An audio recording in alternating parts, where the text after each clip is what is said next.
அப்பா தலைவரே, இந்த எலெக்ஷன் ரொம்ப நாளாக ஊர் ஊராக சுற்றி மைக்கு முன்னாடி கத்தி உடம்பு சுத்தமாக சோர்வாயிடுச்சுப்பா.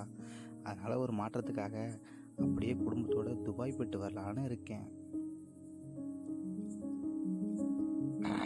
மகனே, அவசரப்படாத. மே 4ஆம் தேதி ரிசல்ட் வந்துட்டோம். ரிசல்ட் வந்த பிறகு நம்ம குடும்பமே மொத்தமாக ஒன்றா போகலாமே. இப்போ இதுக்கு அவசரம்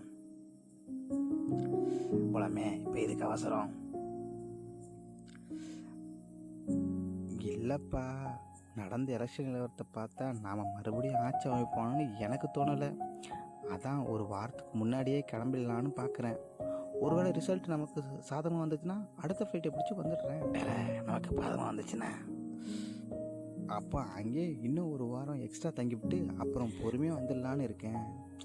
அது இருக்கட்டும், அந்த 10,000 ரூபா பணம் வச்சுருக்கீங்கன்னு சொன்னீங்கல்ல, அது எப்படி நீங்கள் செலவு பண்ணியிருக்க மாட்டீங்க? அதில் ஒரு 5,000 கொடுத்தீங்கன்னா போயிட்டு வரதுக்கு யூஸாக இருக்கும்.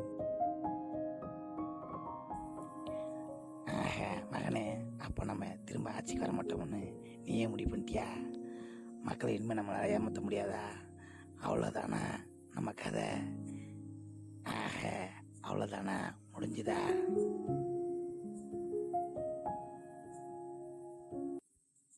சரி, அப்படியே நீங்கள் துபாய் போங்க, நான் கொடைக்கானல் போகிறேன். நம்ம கதை முடிஞ்சது.